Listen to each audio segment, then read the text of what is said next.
Selamat pagi Pak Dedi. Iya, pagi Bu. Bagaimana kabarnya Pak? Alhamdulillah sehat. Iya Pak. Ya, Jadi baik. kita mengadakan pertemuan ini terkait dengan kegiatan observasi yang akan saya lakukan di pembelajaran Bapak. Nah sebelum itu berlangsung, ini perlu kita bincang-bincang Pak, supaya nanti apa yang saya amati di dalam kelas itu boleh menjadi acuan Bapak di dalam melaksanakan pembelajarannya.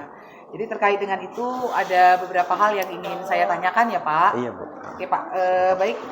Hal pertama yang ingin saya tanyakan itu adalah tujuan pembelajarannya dulu nih Pak. Apa nih tujuan pembelajaran pada saat nanti kelas observasinya dilakukan Pak? Iya, jadi tujuan pembelajarannya itu mengenai peserta didik itu dapat mengenali dan memahami serta dapat menerapkan nilai-nilai Pancasila dalam kehidupannya sehari-hari. Oh, berarti nanti ada 3 poin yang menjadi ini ya Pak, tujuan pembelajarannya, iya, mengenali, memahami, dan serta menerapkan Iya. nilai-nilai Pancasila dalam kehidupan sehari-hari. Baik Pak. Nah untuk pembelajaran nanti, area pengembangan yang ingin dicapai dari murid-murid itu apa Pak? Saya akan menerapkan pembelajaran yang berdiferensiasi. Jadi ini dengan berdiferensiasi yang pendekatannya itu berdasarkan kontennya, isinya. Kemudian juga ingin mengembangkan kompetensi sosial emosional peserta didik. Di bagian bagaimana mengembangkan siswa ini dapat berelasi. Oke, baik. Berarti pembelajaran yang Bapak rancang itu adalah pembelajaran yang berdiferensiasi dan juga mengembangkan kompetensi sosial emosional ya Pak. Iya. Nah tadi Bapak katakan untuk diferensiasi Bapak menekankan lebih kepada diferensiasi konten. Iya. Baik. Kemudian untuk KSE-nya yang ingin dikembangkan adalah kemampuan relasi anak-anak ya Pak, berelasi. atau kompetensi sosialnya. Iya, kompetensi sosial. Kalau boleh saya tahu Pak, kenapa memilih diferensiasi konten Pak? Iya, karena saya kan di sini memilih mengenai nilai-nilai Pancasila. Jadi saya itu membagi peserta didik menjadi kelompok. Jadi setiap kelompok itu memiliki tugas atau apa untuk mengembangkan nilai-nilai dari Pancasila itu sesuai dengan kelompok mereka masing-masing dan sesuai temanya masing-masing. Oh begitu, berarti jadi isinya itu tentang nilai-nilai Pancasila lah gitu. Oh berarti yang saya tangkap nanti setiap kelompok akan diberikan sila yang berbeda ya Pak? Iya, yang dari berbeda. Setiap kelompok, makanya Bapak katakan diferensiasi konten ya Pak. Baik Pak. Kemudian ini Pak, untuk model pembelajaran yang Bapak saya rancang menggunakan project based learning. Project based learning. Iya, jadi itu saya nanti akan memberikan tema tentang nilai-nilai Pancasila atau salah satu sila Pancasila ke setiap kelompok. Jadi setiap kelompok ini akan berbeda. Nanti saya memberikan itu, kemudian peserta didik mengembangkan nilai-nilai Pancasila berdasarkan sila yang saya kasih atau saya beri itu tadi sesuai tema mereka masing-masing. Baik, berarti setiap kelompok dengan nilai sila yang berbeda akan menghasilkan sebuah proyek. Iya, proyek, yaitu proyeknya nilai-nilai Pancasila. Iya, nilai-nilai Pancasila ya, baik Pak. Nah, strategi yang Bapak siapkan nih Pak untuk mereka boleh menjalani diferensiasi konten tadi ataupun mereka boleh mengembangkan kompetensi sosialnya, itu apa itu Pak strateginya Pak? Strateginya dari diferensiasi konten kan setiap kelompok itu tadi mengembangkan isi konten dari setiap sila Pancasila untuk mengembangkan nilai-nilai Pancasila. Sedangkan untuk KSE-nya, relasinya, setiap anggota kelompok itu harus bekerja sama, saling bertukar ide, berdiskusi bersama-sama untuk menyelesaikan tugas itu tadi, menyelesaikan proyek tadi. Oh, berarti strateginya membentuk kelompok. Dengan adanya kelompok, diferensiasi konten bisa diberikan yang berbeda-beda. Iya, berbeda-beda. Kemudian di dalam kelompok mereka saling berelasi, saling bekerja sama. Membangun relasi mereka ya Pak ya. Baik, bagus sekali ya Pak. Nah, kemudian ini Pak, dalam penilaian Pak atau asesmen apa yang Bapak persiapkan? Dalam asesmen ini saya memilih asesmen tentang kinerja mereka dalam kelompok, kemudian asesmen formatif setelah pembelajaran. Oh, berarti ada 2 ya, Pak? Ada 2. Unjuk kinerja, Unjuk kinerja dan dan formatifnya. Oke, Pak, baik, Pak. Nah, ini di kelas berapa nanti, Pak? Ini dilaksanakan di kelas 10-2. Kelas 10-2 ya, Pak? Iya. Waktunya, Pak? Waktunya kelas ke-5 dan ke-6. Di hari? Hari Rabu. Hari Rabu. Berarti ini hari Senin. Hari Senin. Berarti hari Rabu depan Hari kelas Rabu 5-6 ya, Pak? Iya. Kita akan ketemu di dalam kelas. Iya. Oke. Ah. Itu saja, Pak, Iya. yang ingin saya tanyakan. Terima kasih untuk waktunya. Iya, sama-sama. Semoga Ibu. sukses ya, Pak, untuk Amin, kelas observasinya, Pak. Terima kasih, Pak. Selamat pagi, Pak. Pagi, Bu. Ya, Assalamualaikum warahmatullahi wabarakatuh.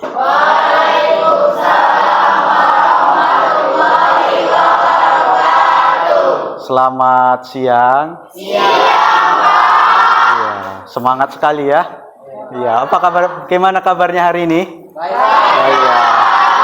Ya, sehat semua kan? Ya, mudah-mudahan nggak ada yang sakit, nggak ada yang berkendala dalam belajar ya. Amin.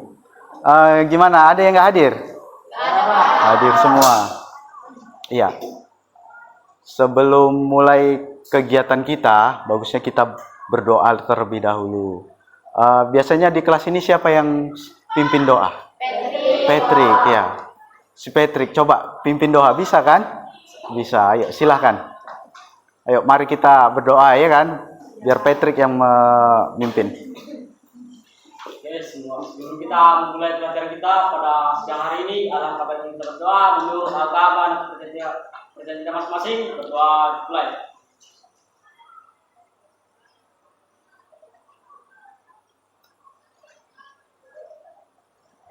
Sudah selesai. Ya, terima kasih Patrick udah mimpin doa. Selanjutnya, coba kita perhatikan dulu kelas kita. Udah bersih belum? Udah ya, udah bersih. Udah nggak ada sampah lagi kan? Kerapian pakaiannya coba dilihat, udah lengkap. Udah pakai dasi, ya. Udah, yang laki-laki udah dimasukkan bajunya. Yang perempuan juga udah kan? Udah. Bagusnya kita nyanyi dulu lah ya kan, biar semangat ya kan. Nyanyi lagu nasional aja. Iya. Ada yang pernah pimpin nyanyi? Coba, ada yang bisa? Ada yang berhendak? Oh ya, coba ke depan. Lagu apa bagusnya kita nyanyi? Garuda Pancasila ya. Iya, sesuai mapel kita ya kan? Garuda Pancasila. Ayo, silakan. Ayo berdiri semua lah. Kalau nyanyi kita berdiri kan enak kan?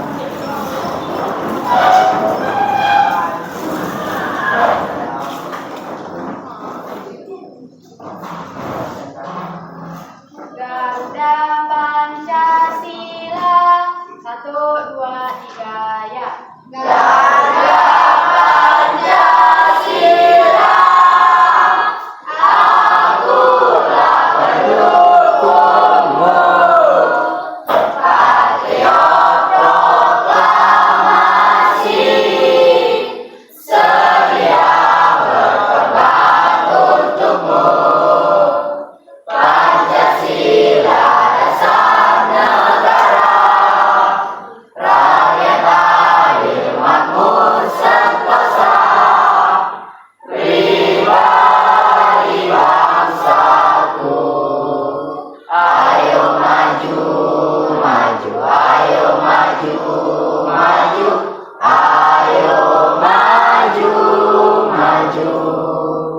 Ya, terima kasih. Silahkan duduk kembali. Sudah kita. Jadi dari lagu itu kan lagu Pancasila sesuai materi kita hari ini juga. Jadi materi kita yaitu tentang Pancasila. Ya, Pancasila itu kan sebagai dasar negara, ya kan? Dalam lagu itu.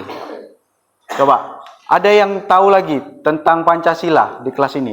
Untuk apa itu Pancasila? Coba, siapa yang tahu? Coba angkat tangannya. Nggak ada yang tahu. Apa gunanya Pancasila gitu kan? Ya, Pancasila. Pancasila sebagai dasar negara, ya kan? Kemudian sebagai pandangan hidup. Sebagai apa? dalam kehidupan sehari-hari, ya, dalam kehidupan sehari-hari. Jadi dalam kehidupan sehari-hari kita bisa berpedoman pada Pancasila. Karena di mana Pancasila itu ada 5 sila di dalamnya. Jadi dalam 5 sila itu terdapat nilai-nilainya, ya kan? Iya. Dapat nilai, ada sila ketuhanan yang Maha Esa, ada kemanusiaan, persatuan, nilai apa lagi? Nilai demokrasi, nilai keadilan sosial, ya kan? Udah, di sini ada berapa hari yang bisa Bapak tampilkan tentang nilai-nilai Pancasila, bisa diperhatikan dulu.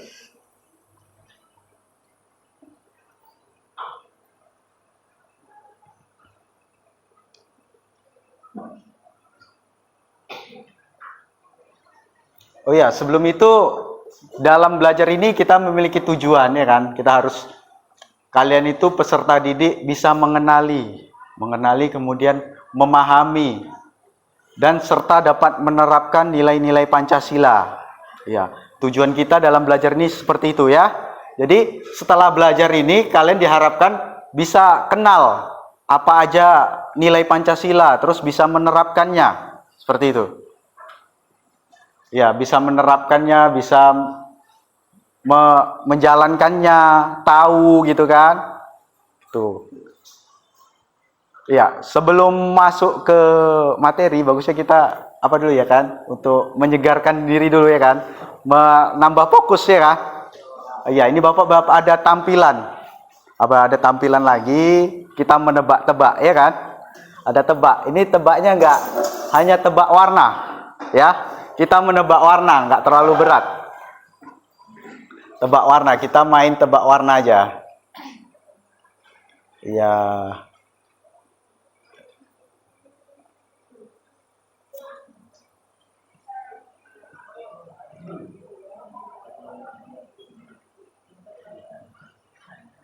Iya, ini di sini kita menebak warna dari tulisannya, ya. Warna dari tulisannya atau warna hurufnya. Ya, ini warna apa? Merah, benar sekali ya kan? Kita lanjut.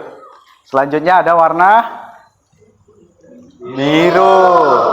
Selanjutnya warna hitam. Selanjutnya lagi warna hijau. Ya, benar. Lagi warna kuning. Kuning ya, ini ada yang putih katanya gitu tadi. Coba kita ulang lagi ya.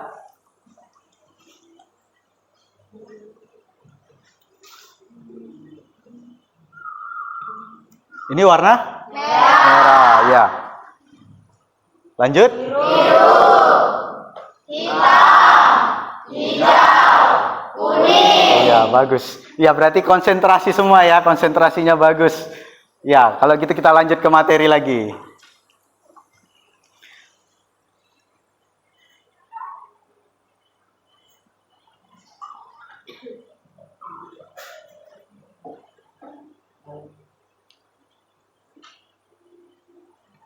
Ya, materi kita itu nilai-nilai Pancasila. Ya, ada yang sebelumnya pernah tahu apa itu nilai Pancasila? Atau contohnya seperti apa? Di sila pertama, coba. Ada yang paham? Ada yang tahu? Ya, ada yang tahu? Ada yang bisa? Coba berdiri aja, nggak usah takut. Contohnya seperti apa? Contohnya yang pertama ini. Nilai ketuhanan yang Maha Esa, nilainya seperti apa? Contohnya? Menghargai, coba berdiri Petrus.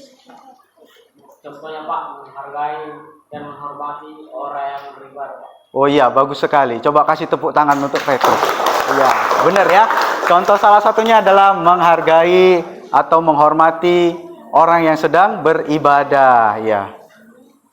Kemudian di sini ada sila pertama itu sila ketuhanan yang Maha Esa. Nilai-nilainya ada 7 butir. Bisa kita lihat yaitu bangsa Indonesia menjalankan kepercayaan dan ketakwaan terhadap Tuhan yang Maha Esa. Yang kedua, manusia Indonesia percaya terhadap Tuhan yang Maha Esa sesuai dengan agama dan kepercayaannya menurut dasar kemanusiaan yang adil dan beradab. Kemudian yang ketiga ada mengembangkan sikap hormat menghormati dan kerjasama antara pemeluk agama dan kepercayaan yang berbeda-beda. Berarti menghargai orang lain yang beragama berbeda kan? Di sini beda-beda agama kita kan?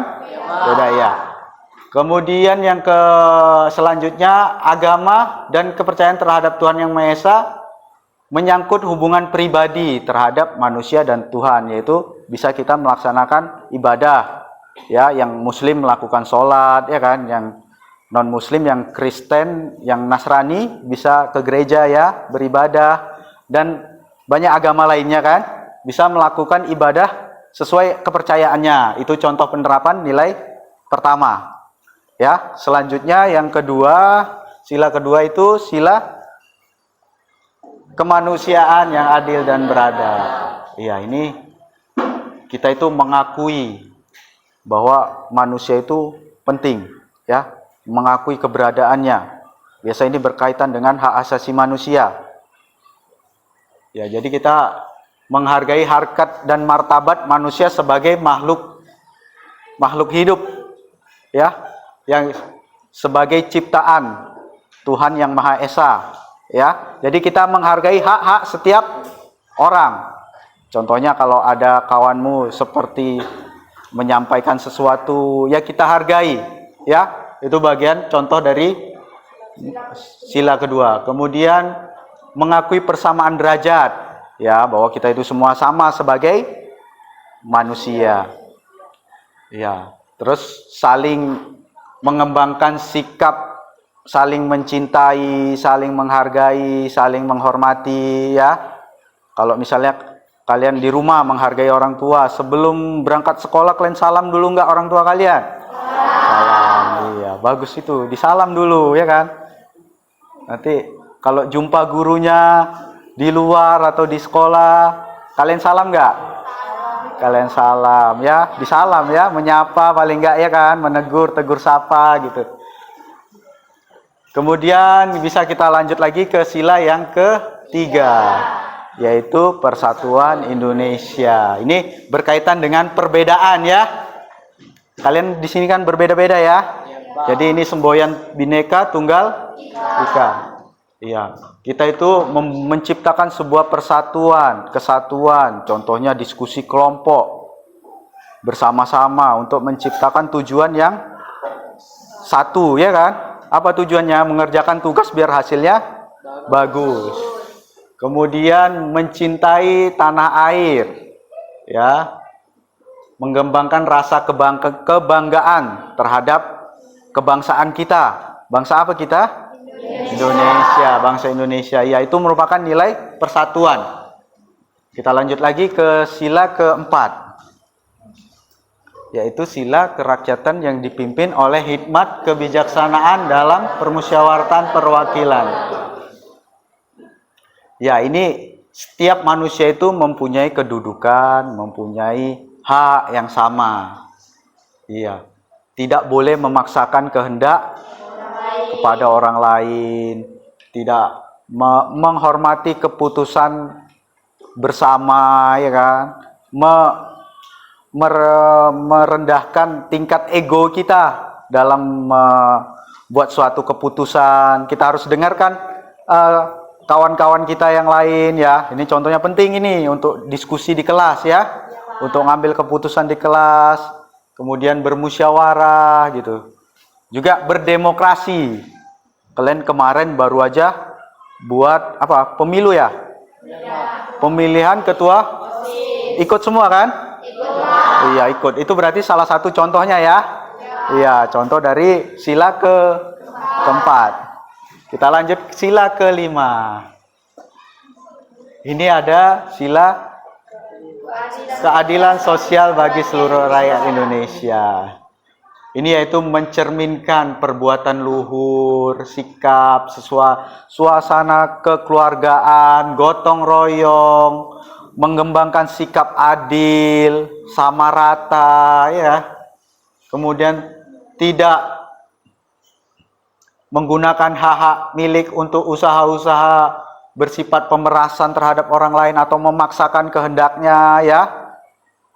Jadi ini kita bersikap adil. Jadi nggak boleh kita sebagai individu kita punya ini, kita ada sesuatu yang harus istilahnya menguntungkan bagi diri kita. Ya, kita nggak boleh memaksakan itu, sedangkan itu merugikan teman-teman kita ya. Jadi kita harus menjunjung yang namanya kebersamaan itu tadi, keadilan ya, keadilan dan kebersamaan. Kemudian selanjutnya ini mengenai persamaan kita dalam bermasyarakat ya, di dalam mata hukum, di dalam hukum ya. Jadi semua orang itu sama, memiliki hak yang sama. Kemudian lagi apalagi? Hak pendidikan kalian ya. Semua orang ini sama berhak untuk mendapatkan pendidikan, mendapatkan ilmu ya, mendapatkan ilmu, mendapatkan sarana dan prasarana untuk mendapatkan pendidikan. Ya, itu contohnya. Itu dari 5 soal. Ya, kemudian kita ngapain gitu ya? Selanjutnya kita ngapain? Selanjutnya kita itu berdiskusi kelompok. Iya, berdiskusi kelompok. Ya, di sini ada 5, kita buat 5 kelompok ya. Udah tersusun kelompoknya kan? Di pertemuan sebelumnya sudah kita buat. Lanjut aja kelompok yang itu. Bapak rasa bagus kelompoknya. Ya. Jadi kelompoknya di sini berdasarkan 5 sila Pancasila ya. 5 Pancasila, kemudian membuat penerapan nilai-nilai dalam kehidupan sehari-hari ya. Kita bisa menggunakan referensi dari buku, dari internet, ada bawa handphone kan? Ada bawa buku kan? Ada. Ya, kita manfaatkan. Kemudian kita di sini menekankan kita harus diskusi kelompok, harus kerjasama. Jangan ada yang nggak ikut kerjasama. Ya, apalagi tidur ya. Jangan sampai ada yang tidur, gitu. Jangan sampai ada yang main-main. Kita sama-sama lah bekerja ya. Iya. Bekerjanya seperti apa? Kita tadi kan membuat ada 5 sila. Jadi Bapak bagi aja ya. Kelompok 1 kemarin yang mana? Oh ya, kelompok 1 ini. Berarti nilai ketuhanan. Kelompok 2 yang sana ya? Sini ya, kelompok 2. Kelompok 2 nilai kemanusiaan. Ya, kelompok 3 yang sana. Nilai persatuan. Ya, terus kelompok 4? Kelompok 4 ini ya. Iya, nilai kerakyatan yang dipimpin oleh hikmat, kebijaksanaan. Ya. Terus kelompok 5 keadilan sosial bagi seluruh rakyat Indonesia. Ya, terus apa tugasnya? Kita buat yang namanya tulisan ya. Jadi setiap kelompok itu nanti berdiskusi, menuliskan nilai-nilai yang bisa kalian terapkan dalam kehidupan sehari-hari atau yang pernah diterapkan dalam kehidupan sehari-hari. Ya, nanti ditulis di dalam kertas ini. Ya, setelah kalian tulis, nanti kita presentasi sebentar ya. Gitu. Jadi setiap kelompok akan kebagian kertas, lalu pokoknya semua kebagian ya. Ini Bapak bagikan dulu. Oh, berapa lembar? Warna apa kalian? Pink aja. Biar imut. Nah, udah 4 lembar cukup kan? Ya. Ya, ini ya. Kalian tulis di sini. Tadi ingat kan nama kelompoknya apa?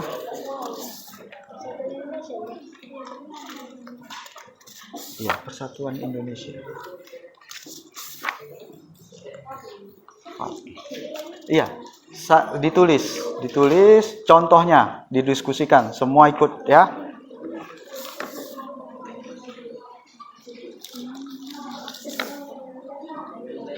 Warna kuning. Nah, ini warna hijau. Bisa, jangan dimainkan. Iya, ini apanya? Contohnya, contoh perilakunya. Udah ya. Perilaku sama nilai. Iya.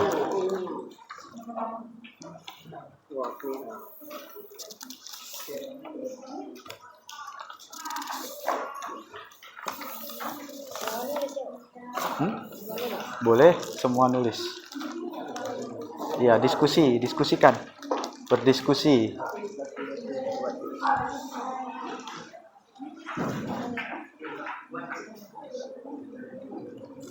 Ya, ada yang mau bertanya, silakan bertanya. Atau ada kendala? Pak, dibuat pengertian ya Pak. Nggak usah. Bebas. Langsung ke contohnya. Perbuatan apa yang bisa kalian lakukan dalam menunjukkan nilai sila pertama? Itu contohnya. Seperti apa? Melaksanakan ibadah gitu. Ya, itu udah ada. Ya, ditulis saja. Melaksanakan ibadah sesuai agama masing-masing. Iya. Melaksanakan ibadah sesuai agama masing-masing. Kenapa? Satu contoh. Iya, sebanyak mungkin. Banyak mungkin. Iya. Dari 4 lembaran nih Pak. Iya. Semua contoh Pak. Semua 4 lembaran ini semua contoh. Iya, semua contoh. Boleh kalau misalnya nggak dapat 4 lembar, entah 2 lembar aja kalian dapat nggak apa-apa. Gitu. Pokoknya dijadikan satu, mana yang paling bagus. Gitu ya. Oh ya, ini contohnya itu bisa dibuat banyak ya. Boleh sebanyaknya. Hah? Di 4 kertas itu kalau dapat 4 kertas boleh, kalau nggak sampai 4 kertas itu nggak apa-apa, gitu ya. Nggak usah timbal balik depannya, nanti akan kita tempel di depan.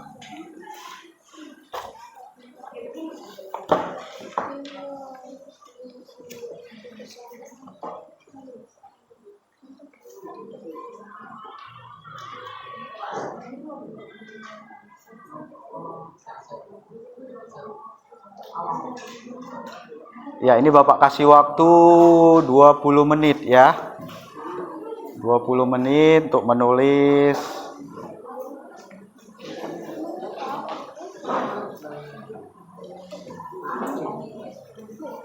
Iya.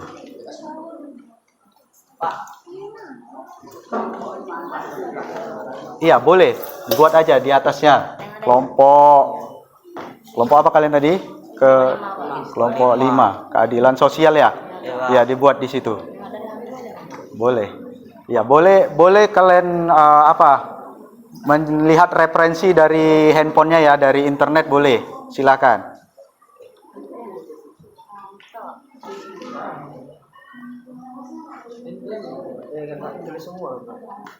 Ya, tulis. Contoh berapa ini? Contoh perilaku saja. Iya, suka hati. Iya, semua boleh. Ini semua Semua. Suka hati. Siapa yang mau nulis? Iya, mau yang ini yang nulis. Dia ini udah mulai nulis. semua yang dapat nulis Pak. Iya, semua nulis nggak apa-apa. Ikut sama mencari, ya kan? Kau bantu temannya gitu. Ya ikut diskusi. Ini. Contoh sama perilaku ya. Iya, contoh perilakunya. Contoh perilaku. Ya, contoh perilakunya. Nilainya nggak apa-apa, masukkan juga sekalian sama contohnya. Ini contoh perilaku Iya. Ini ikut diskusi sama kawannya, entah apa bisa dikerjakan gitu. Iya. Selamat siang Pak Dedi. Siang Ibu.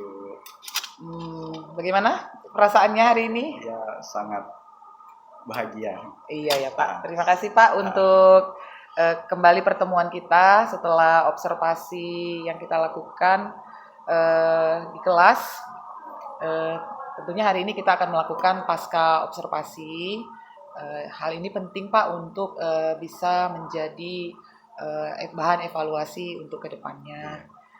Nah, hal pertama yang ingin saya tanyakan dari apa yang sudah Bapak jalani selama observasi tadi di kelas, apa nih yang Bapak rasakan atau apa yang Bapak dapatkan selama proses pembelajaran tadi Pak? Jadi yang saya rasakan saya itu ya sangat puas sih, sangat puas karena tujuan pembelajaran saya tercapai gitu. Kemudian ada juga beberapa kekurangan saya dalam melaksanakan itu, mungkin ada beberapa poin yang nggak sampai gitu. Kemudian seperti asesmen mungkin saya terlewat gitu kan, atau ada beberapa siswa yang mungkin nggak tercapai, nggak mencakup gitu, nggak tersentuh. Dan untuk kedepannya saya itu ya belajar lebih baik lagi lah untuk meningkatkan itu. Baik. Gitu.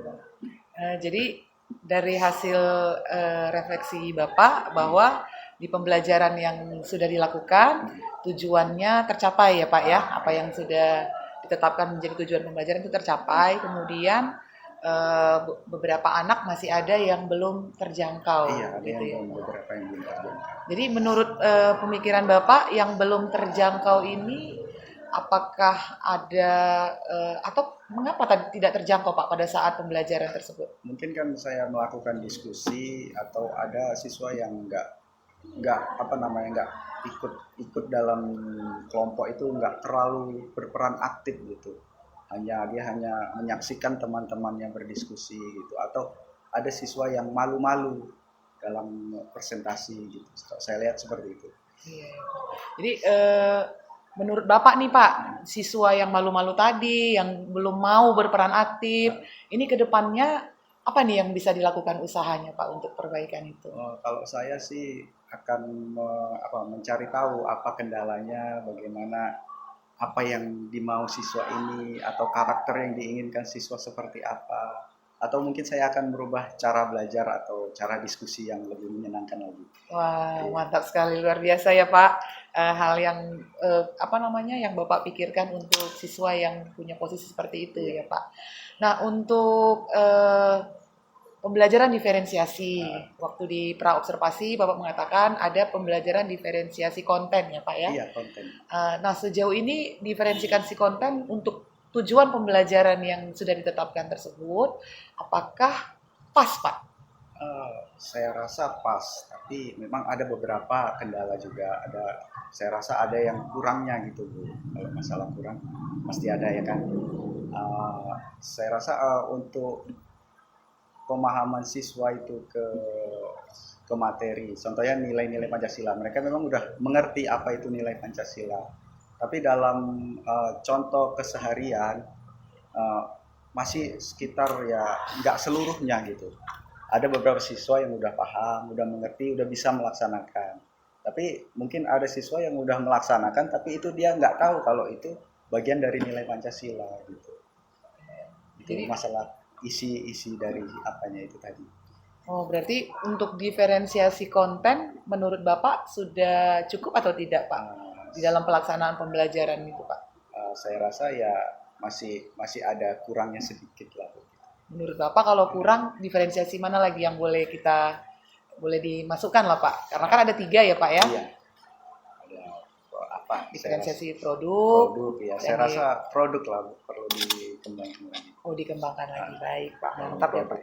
Hasil dari belajar itu apa gitu kan. Untuk diferensiasi produk ya Pak. Oke.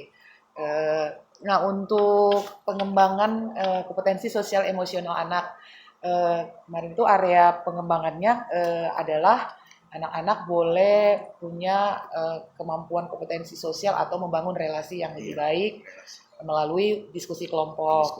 Nah, di dalam pembelajaran yang sudah diobservasi, menurut Bapak, apakah itu sudah berkembang atau sudah terlihat seperti apa Pak di dalam diri siswa yang melakukan pembelajaran? Kalau saya lihat dari pembelajaran itu dibandingkan sebelumnya, saya rasa udah lebih banyak yang yang aktif dalam kegiatan kelompok itu, lebih banyak yang bersosialisasi sesama temannya gitu Bu.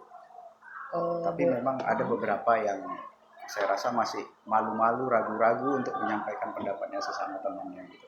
Baik Pak, seperti yang Bapak katakan tadi ya, masih ada siswa yang perlu dijangkau dan perlu diperhatikan untuk kedepannya. Nah, jadi untuk anak-anak yang sudah aktif, sudah mulai berkembang kompetensi sosialnya, itu yang Bapak lihat waktu pembelajaran itu dari indikator mananya gitu loh Pak, anak-anak itu ini sudah membangun hubungan relasi gitu, yang terlihat itu dari mananya Pak? Saya lihat dari kerja dalam kelompok itu Bu, menyampaikan pendapat, atau ketika menyelesaikan proyek yang saya kasih. Jadi dia tuh berperan aktif gitu dalam melaksanakan proyeknya itu tadi, membuat apa itu proyek perilaku, nilai sosial itu seperti apa gitu. Dia lebih udah paham gitu dan mampu menyampaikan ke kelompok itu gitu. Oh, baik, Pak. Berarti Bapak melihat bahwa peserta didik ini sudah berani dan mau menyampaikan pendapatnya sewaktu diskusi kelompok tersebut, ya Pak ya? Dan begitu udah mau beradu argumen. Oh iya, bagus sekali ya, benar. Saya juga melihat itu ya Pak. Mereka mau beradu argumen. Nah, kemudian nih Pak, dari segi asesmennya, tadi di awal memang Bapak dari hasil refleksi mengatakan ada asesmen yang belum terlaksana ya Pak ya. Ya, seingat saya nih, asesmennya itu ada 2 ya kemarin yang Bapak sampaikan di pra observasi, yaitu asesmen unjuk kinerja dan asesmen formatif. Nah, jadi asesmen unjuk kinerja sudah terlaksana ya Pak. Nah, asesmen formatif yang saya rasa belum terlaksana itu Bu, karena saya tidak ada memberi tugas atau apa gitu, atau untuk menilai kemampuan mereka gitu, tidak ada waktu itu. Kira-kira faktor apa itu Pak yang membuat itu jadi terlupa Pak? Iya, saya mungkin faktor ya lupa aja gitu seketika, karena mungkin pembelajaran yang karena terbawa suasana pembelajaran waktu itu. Karena aktif ya Pak, jadi sampai terlewatkan ya. Berarti ini menjadi refleksi yang boleh kita simpulkan bahwa akan ada rencana tindak lanjut lah ke depan ya Pak. Jadi mengatasi hal-hal yang masih belum tercapai seperti asesmen tersebut, dan tadi ada 2 hal ya Pak, anak-anak yang belum terjangkau. Nah, ini dari Bapak ke depannya apa nih yang ingin Bapak lakukan Pak untuk mengatasi hal tersebut Pak? Saya itu ya akan lebih banyak mencari tahu tentang siswa ini, kemauan belajarnya seperti apa gitu kan, mempelajari karakter siswa ini, atau lingkungan dia bersosialisasi bersama teman-temannya, akan saya cari tahu bagaimana dia bisa aktif gitu dalam lingkungannya itu tadi. Kemudian saya akan belajar lagi mencari sumber-sumber yang ada Bu, untuk mengembangkan model atau metode pembelajaran yang lebih baik. Oh iya, baik Pak. Berarti Bapak akan mengobservasi lagi lah ini ya Pak ya, anak-anak kita ini, apa kira-kira data yang bisa diperoleh sehingga bisa dipenuhi apa yang menjadi kebutuhan mereka. Dan kemudian menggali ilmu lagi nih ya Pak. Karena kita memang sebagai guru harus belajar terus ya Pak, nggak siap-siap bilang, karena siswa yang kita ajarin pun adalah berganti-ganti. Iya, berganti dan berkembang terus-menerus ya. Betul Pak. Nah, untuk terkait dengan asesmen formatif yang belum terlaksana, apa nih kira-kira Pak ke depannya yang Bapak pikirkan Pak? Saya akan mencari sumber-sumber lagi lah Bu, bagaimana cara melaksanakan pembelajaran yang mengarah ke asesmennya gitu Bu. Asesmen formatif ya Pak? Asesmen formatifnya, begitu lebih memanajemen kelas lagi Bu, biar nggak terlupa lagi dalam melaksanakan asesmen gitu Bu. Iya, baik Pak. Saya pun sering juga Pak begitu Pak. Jadi apa yang direncanakan karena kurangnya manajemen waktu di kelas, waktu pembelajaran, terkadang karena anak begitu aktif, jadinya terlupa ya Pak ya. Jadi rencana Bapak ke depannya belajar lagi lah dari sumber-sumber belajar lainnya, bagaimana melaksanakan dan bagaimana memanajemen waktu yang baik ketika melakukan proses pembelajaran ya Pak. Baik, itu saja Pak yang bisa kita bicarakan untuk pasca observasi ini, dan secara pribadi saya cukup mengapresiasi apa yang sudah Bapak lakukan, karena dari hasil observasi hasil observasi saya, Bapak itu adalah seorang guru yang hebat ya, yang mau terbuka, yang mau membuka diri dan mau ke depannya memperbaiki diri. Terima kasih banyak Pak untuk waktunya, sudah berbincang-bincang dengan saya. Semoga kita sebagai guru bisa menjadi lebih baik lagi lah dengan mau belajar ya Pak ya. Terima kasih banyak Pak Dedi. Selamat siang, sehat selalu untuk kita semuanya. Terima kasih. Izin ya. Nah, dari hasil percakapan pasca observasi tadi bisa dikatakan sudah sangat baik. Makasih. Itu dia. Karena apa yang Ibu tanyakan dijawab oleh Koci. Nah, Ibu selalu mengulang apa yang dikatakan oleh Koci menjadi pertanyaan kreatif kembali untuk menggali sebenarnya apa yang perlu harus dikembangkan lagi pada saat pembelajaran ke masa mendatang. Itu dia. Nah, di situ saya simpulkan seandainya nanti, dan sih berharap ya kan, Ibu jadi pimpinan, Ibu jadi pimpinan, ya metode coaching adalah salah satu solusi untuk kita melihat potensi guru. Jadi kita tidak lagi yang namanya itu berprasangka atau menjudge seseorang. Pasti ada kompetensi yang sebenarnya guru itu mampu, tetapi dia tidak sadar. Itu dia. Pasti. Karena jadi guru itu sebenarnya kan pilihan kita. Bukan karena didorong orang atau apa. Mungkin dulunya yang kalau kita guru itu ya mungkin ada latar belakang tertentu. Tapi setelah kita terjun, kita pilih itu, apapun ceritanya, udah mau tak mau kita harus mendalaminya. Nah, saya lihat tadi coach adalah Bu Sondang bisa menggali. Sebenarnya Pak Dedi mampu. Dan mampunya di mana? Mampu memberikan pembelajaran yang kreatif. Makanya siswa yang belajar itu sebenarnya senang belajar tentang materi itu. Nah, selanjutnya sudah Pak Dedi mampu melihat ke dalam diri Pak Dedi. Sebenarnya apa sih yang kurang, yang perlu saya tingkatkan? Kan itu sekarang kan. Nah, apa yang perlu saya tingkatkan lagi? Ada di sini yang kurang. Tapi ini yang kurang. Berarti nanti ke depannya harus begini dong. Nah, itu. Jadi seandainya nanti saya bilang ya, inilah salah satu solusi. Itu dia. Untuk menggali namanya potensi-potensi rekan-rekan kita. Bukan mereka tidak berkemampuan, tapi kemungkinan mereka belum sadar. Sebenarnya mereka mampu di situ. Tapi belum ada orang yang tepat menyadarkan mereka. Karena ya berjalan terus ya ngajar gitu ya kan. Seperti bagaimana dulu guru kita memperlakukan kita. Padahal kita sekarang jadi guru, yang kita hadapi sekarang kan muridnya kan budayanya beda. Zamannya berbeda. Kodrat zamannya berbeda. Kan beda kan. Kalau kita dulu jadi murid, ya begitulah mungkin guru kita mengajari kita. Karena memang zaman kita di saat itu ya memang begitu. Tapi setelah kita jadi guru, ada beda orangnya. Gitu dia. Makanya dibilang kalau guru ini suatu profesi yang memang setiap saat harus belajar. Makanya dibilang dari guru lah memang timbul long life education.